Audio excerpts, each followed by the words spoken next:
మల్లేపల్లి మైక్రోబాక్స్ పరిశ్రమలో కార్మికుల అక్రమ తొలగింపులు ఆపాలని సిఐటియు ఆధ్వర్యంలో కలెక్టర్ ఆఫీస్ ముట్టడించిన కార్మికులు. కార్మిక శాఖ కార్మికుల పక్షాన యాజమాన్యాల పక్షమా అని నిలదీశారు. 8 నెలల నుండి వేతనాలు ఇవ్వకుండా కార్మిక చట్టాలను ఉల్లంఘిస్తుంటే యాజమాన్యంపై చర్య ఎందుకు లేదని అన్నారు. అరెస్ట్లతో పోరాటం ఆగదని హెచ్చరించారు. కార్మికులకు న్యాయం జరిగే వరకు మరింత పోరాటం చేస్తామని సిఐటియు జిల్లా కార్యదర్శి జి సాయిలు అన్నారు. అరెస్ట్ అయిన వారిలో సిఐటియు జిల్లా కార్యదర్శి జి సాయిలు, జిల్లా ఉపాధ్యక్షులు పిబాగా రెడ్డి, మాణిక్ ఉన్నారు. ముట్టడి కార్యక్రమంలో నాయకులు సురేష్, శ్రీధర్, శివ పరమేశ్వర్, రమేష్, భీం రెడ్డి, షబ్బీర్, వీరేశం, వెంకటేష్, శేఖర్, శ్రీనివాస్ రెడ్డి, సాయన్న, మురళి, ఇతర నాయకులు, కార్మికులు పాల్గొన్నారు.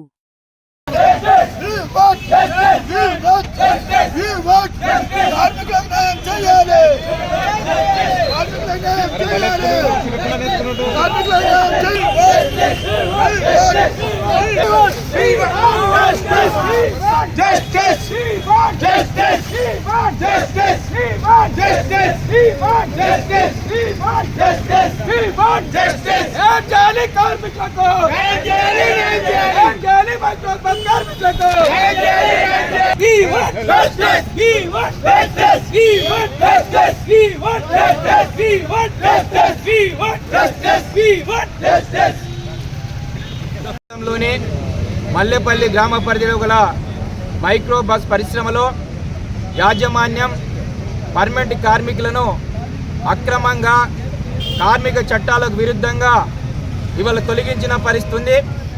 8 నెలల నుండి డ్యూటీకి రానివ్వట్లేదు, వేతనాలు చెల్లించట్లేదు. ఇది అన్యాయం. కార్మికులు తప్పు చేయకుండా తొలగించడం సరైంది కాదని చెప్పేసి యాజమాన్యానికి, లేబర్ అధికారులకు విన్నవించినా ఇప్పటిదాకా సమస్య పరిష్కారం కావట్లేదు. యాజమాన్యాన్ని పిలిపించి న్యాయం చేస్తామని చెప్పేసి లేబర్ అధికారులు కన్సలేషన్లో జాయింట్ మీటింగ్ పెట్టినప్పుడు కార్మికులను తొలగించద్దని చెప్పేసి కార్మిక చట్టాలు చెప్తా ఉన్నాయి. మరి కన్సలేషన్లో మీటింగ్లో ఉండగా లేబర్ అధికారులు మీటింగ్ పిలువంగా యాజమాన్యం కార్మికులను తొలగిస్తుంటే లేబర్ అధికారులు నిద్రపోతున్నారా? కార్మిక చట్టాలను ఉల్లంఘిస్తున్న యాజమాన్యం మీద ఎందుకు చర్య తీసుకోవట్లేదని చెప్పేసి మేము అడుగుతా ఉన్నాం. ఒకవైపేమో పర్మనెంట్ కార్మికులను బయటకు పంపించి కాంట్రాక్ట్ కార్మికులతో పర్మనెంట్ కార్మికులు చేయవలసిన పని ఇవాళ కాంట్రాక్ట్ కార్మికులతో చేయిస్తూ ఉన్నారు. కోర్ యాక్టివిటీలో కాంట్రాక్ట్ కార్మికులు చేయొద్దని చెప్పేసి కార్మిక చట్టం చెప్తా ఉంది. మరి అట్లాంటి కార్మిక చట్టాన్ని తుంగలు తప్పినప్పుడు యాజమాన్యం మీద లేబర్ అధికారులు ఎందుకు కేసు పెట్టట్లేదని చెప్పేసి మేము అడుగుతా ఉన్నాం. సమస్యలు పరిష్కరించాలి, కార్మికులకు న్యాయం చేయాలి. 26 సంవత్సరాల నుంచి కార్మికులు పనిచేసి ఉత్పత్తి లాభాలు తెస్తే ఇవాళ పరిశ్రమ 2 ప్లాంట్లను పెట్టిన పరిస్థితి. ఇవాళ లాభాల్లో ఎక్స్టెన్షన్ అయిన పరిస్థితి. మరి లాభాలలో పనిచేయడానికి కార్మికులు కష్టపడితే ఎందుకు బయటకు పంపించారు? కార్మికులకు న్యాయం చేయాలని చెప్పేసి కలెక్టర్ గారికి, కార్మిక శాఖ మంత్రికి చెప్పినా ఇప్పటిదాకా న్యాయం జరగట్లేదు. మాకు న్యాయం చేయాలి, లేదంటే మాకు సమస్య పరిష్కారం చేయాలని చెప్పేసి 5 రోజుల నుంచి కలెక్టర్ ఆఫీస్ ముందు నిరాహార దీక్ష చేస్తుంటే లేబర్ అధికారులు బయటకు రావట్లేదు. అంటే లేబర్ అధికారులకు కార్మికులు అంటే పట్టింపు లేదా?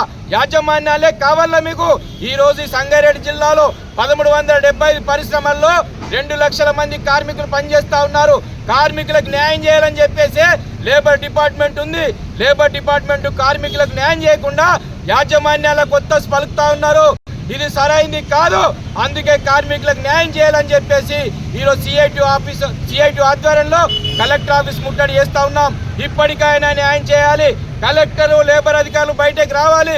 కార్మికులకు న్యాయం చేసేదాకా ఇక్కడ నుండి జరిగేది లేదని చెప్పేసి ఈ సందర్భంగా సిఐటిగా మేము హెచ్చరిస్తా ఉన్నాం. కార్మికులకు న్యాయం జరగకుంటే ఈ పోరాటాన్ని రాష్ట్ర వ్యాప్త పోరాటంగా ఉధృతంగా చేస్తామని చెప్పేసి హెచ్చరిస్తా ఉన్నాం.